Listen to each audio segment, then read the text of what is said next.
You're showing up to practice. You got everything playing, that full toolbox. You know, the drills, the lifts, the skills, the film. You got all the options and you can do anything. So you're going to do a little bit of everything. That busyness, it feels pretty good. You're leaving sweaty, but you're not leaving sharp. Progress may feel better during that. But today, we are going to narrow that lens down to have two process outcomes, two things that you know you are going to get better at, gets your full attention. You're still going to do everything required for you at practice, right? But these two pieces, those are what you're chasing. You are chasing precision in those. It's less noise, it's more signal. And that's how this rigorous constraints create real freedom in our performance.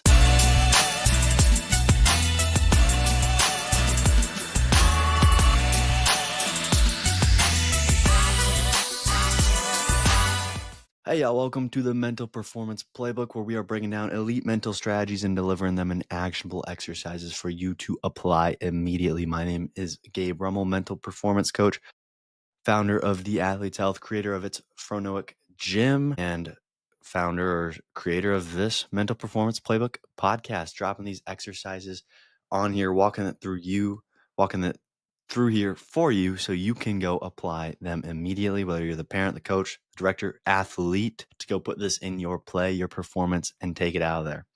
About that Phronoic Gym, watch out, updates coming soon. Pretty cool stuff with that. Going to get a lot of people in it and really pushing it forward with a lot of resources that'll help people out.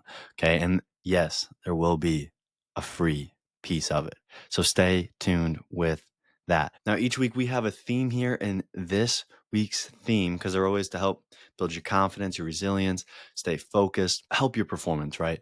This week's theme is all about rigorous, hard constraints and how that creates real freedom, and how we can actually look into that and make sure that we are sticking into our zone, and how we can consolidate, put ourselves in that small little path that's going to produce the best outcome for us. So without further ado, let's dive deep into rigorous constraints and how they create real freedom. Exercise number one for us is the 2-outcome lock-in.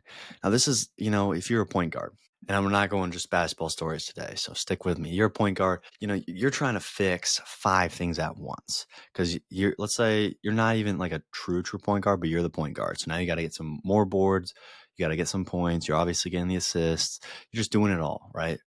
Now you're trying that and nothing is sticking. So this point guard, she's going to stick to just 2 process outcomes for the day. Now this means 2 things that's are part of the process, right? A train track, the train moving, not the end place, but just the train moving, the process. And so for this example, it was first step, I'm going to explode. And then I'm going to have my eyes quiet. They're going to relax. They're going to focus in at the release. Still doing the whole practice plan, still doing the whole day of practice. But when she's doing this, boom, those are what she's locking in on, those 2 things in the back of her head, thinking about it, time in, time out, right? Those are getting her most focus. And when she does that, then the turnovers, they drop, the shooting cleans up, everything accelerates. So if you could only win 2 process outcomes for the day, which 2 would you pick to help level you up the fastest? And that is what we're starting here. That's our action steps. All right. It's 2 main process outcomes, MPOs. Make sure that you can observe them. You can track them. They're binary. They're something. Okay, yes, we are doing it. Hips are locked in on the cut. We are exhaling on the contact. Boom. Like you're punching 1-inch punch. Boom. So some other ways that we could think about doing this. Just going to drop a lot down here for you. Hopefully 1 sticks. That's how we do these right here. When it's like this, I'm not actually working with you. Maybe you're going to do a 1-time box work for that deep breathing, right? So whatever that is, inside, you're going to try to make sure we get that deep breath in at least 1 time. So 25 first minutes, you're going to be practicing offense, MPO laser focused, putting a couple breaths in there. Maybe another third option here is a distraction remove. We got to remove a distraction. Phone's going to go in the bag. We're just going to get that one playlist out. We're going to sit away from the chatter during the films. We can lock in. Bus ride, going to make sure we're not sitting by our buddies because we want to be zoned in, honing in that whole time. Whatever it needs to be for us. Two more options here is one line of notes post session, right? That MPO, maybe for the first one, it hits 70%. You did it about 7 out of 10 times at practice. That you're just thinking back. All right. I know 3 times I missed it. I did at least 10 times, 7 out of 10. The second one, 60%, you're going to tweak it. Maybe you need a shorter cue. Maybe your reset wasn't as good. Maybe we need something else to motivate our confidence. And just thinking about it, because there's tons and tons. Check out the last episode of ways to get that confidence going up. Maybe thinking about it wasn't working as much, and we gotta try something else out. And the last thing I want us to do with this is this tic-tac-toe focus. A 3x3 board, right? All the things you could work on it. Instead of filling out the whole board, you're just getting a tic-tac-toe going down. MPOs, right? Those main process outcomes. Maybe you're going to do time box and you're going to set it up for the breathing exercise, or you're just going to set up a time box of this is what I'm really focusing in on offense. That's an option. We got distractions removed. Move one of those. So that's one. We got the notes. One. Okay. Options for you. But go down the list. Just pick one of each. Go do it, especially tie it into that main process outcome. And I like this because I'm getting this from besides the research, I'm getting this from a composer who said the more constraints that we impose, the more we free ourselves. And that ultimately is how we obtain the precision of execution and outcome of our performance. And that is exactly what we're looking at here.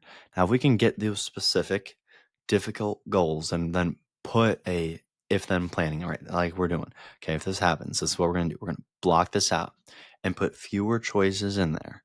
We are going to reduce that decision fatigue and we are going to boost our follow through and we are going to be able to just have 2 outcomes to lock it in. That's our first exercise. Moving on to exercise number 2, confidence by receipts. Now, this is coming from like the idea that a sprinter is just saying, I need to believe in myself more. Okay, but weeks are passing and there's no change.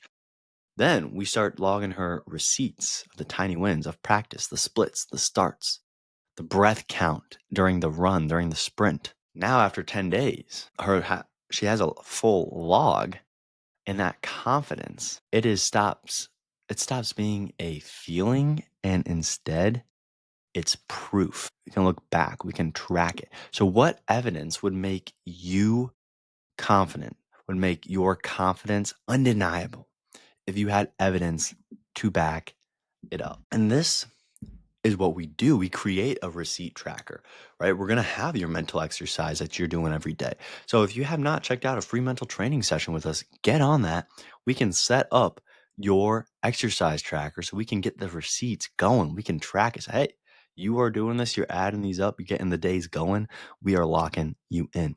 Maybe we need to set a minimum amount for what we're trying to do. 10 starts per day, no matter what, even if we're going slow. Maybe we don't want to do that actually, because then we're going to be training the body to do it slow, and we want to do that. But nonetheless, it's at a minimum amount: 50 free throws, 10 PKs, 300 touches, whatever it is. Binary quality. You hit it or you don't. No maybe. This is something I need to work on too. Like, did I do that today? Did I do it? I kind of did it. No. Oh, kinda. You did or you didn't. And then a highlight, okay? Highlight and a fix. Heading on a high note, heading on a way to fix it, and then end on moving forward. You're keeping it simple. That's not a lot. Check this out every Friday. Check it out every Sunday before you're planning, before you're going into the week. Plan it out, okay? Read those receipts out loud if you need to. Hear yourself saying it. But if we can follow pros, and how they are building belief, because they just stack every level that they are at. They're mastering the experiences. They're not just doing pep talks. We can do the same thing at whatever level of that totem pole we are, because the confidence grows most from the mastery of the experiences and the progress monitoring. So if we can track these goals, we can put data behind it, which is what we do at the Athlete's Health, we can boost our follow through, and we can keep logging up and logging that success. Exercise number 3, lucky by design. These are our lucky by design reps. You got a striker. What's up, Moose? Cat's joining us for the day. I'm gonna let her stay up here today. You got a striker, and they're like, I need a break. Coach is gonna smile and say, or you need 100 more shots. You need 100 more times. She sets a daily quota. And then she has 2 cues to focus on. 2 weeks later, that luck that you're seeing from other people finds her. That luck's there now. It's funny how that works, right? So if luck was just volume plus feedback, how many reps would you do today? If you knew luck was finding you when you did more, how many more would you do today? So I want us to make sure that we're going to take this one out. If we're going to use this, we're going to pick one skill. Okay, maybe it's near post finishes. Maybe it's crosses, whatever the case is. Set that daily floor, the lowest amount, maybe it's 75 attempts. Then we can get 2 cues going. So first touch, eyes quiet. See the ball, hit the ball, whatever it is. And then get that instant feedback. We're not just going through the reps, but we're going to take a quick pause. We're going to track the makes, track the misses, put the reason behind it for each even. And then review this weekly trend. Review it, okay? Raise the difficulty if it's getting too easy. If it's getting too easy, let's make it harder. Let's make it better. Come on. But that is how we can do it. You know that line that the more we practice, the luckier we get is a common line. And that nails this exercise. Okay, the more quality reps we get increases the chances for this actual success in games, for the big performances. Now, you don't know what you don't know. I just had a pitch competition. I practiced a lot for it, but I didn't know what I didn't know in presenting what I presented, and that ultimately cost it. But next time, I'm going to know that much more. Going to walk through all of these exercises and make sure that we're setting ourselves up for success on our side. Now, that's just an example, because with the deliberate practice, with the specific goals and the feedback that I got, the pitch competition that this striker would get, that drives our expertise, our top-notch performance in the field. That performance improves with the repeated structured reps. And exercise number 4, today beats someday. We got a hitter, okay? And they keep planning the new routine, and they're planning a new one, and then a new one, and none stick, okay? Until she switched to a tiny, just daily. It was just 10 focus swings after dinner. It was just a little bit. It was 1 page of notes. It stuck. It was just a little tiny bit. So what is the smallest action that you can do today that's still going to move that needle forward? This is why this exercise is today beats someday. Because in these examples, we're doing just something today instead of planning a new routine. Not actually going to go do it. Maybe I'll do it tomorrow. It's not sticking. I'm going to do a new one. No, just a tiny bit. We can start this by defining tiny today. 10 reps, 5 minutes, whatever it is. Anchor it to something that we already do, to something that we do daily, after dinner, before a shower, while we brush our teeth. You name it, you're probably doing all of those at some point in your day. If you need to, get a card going, a sticky note, write it down, check it, do it, get that in there. Have a no skip rule, have a no skip policy. Make it that an amendment, make that a rule with someone you're doing a little competition with this. Maybe you're going to say, all right, you miss it once, you miss it once. I get it. Things are going to happen. I'm not up here preaching that you got to do it every time. You miss it once, okay, but never twice. And then celebrate that win. Get it out loud, get it going, because it's not about what you do. It's about what you do today. That consistency is going to beat the intensity if we keep it going. So if you need that partner, if you need someone to do this competition with, to make sure that consistency is going, we will beat out that intensity, which is why this is a tiny bit today. Because if we can make these small, reliable habits and create that long-term change, as we keep adding, you add a penny every day over 100 days, you got $1. So these fresh starts, fresh days, daily, tiny ones, help reboot after the misses. They really help us get going.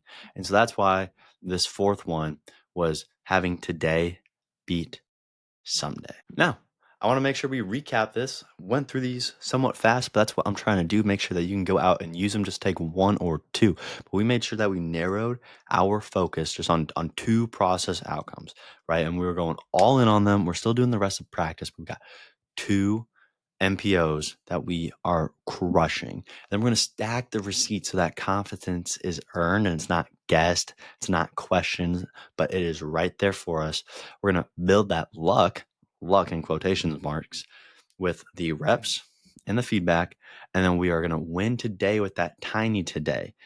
Anchor it in the actions, follow it through because you're already tying it to something else. So this way, we ultimately can stay rigorous with our constraints, keep at it, and then we will have that real freedom.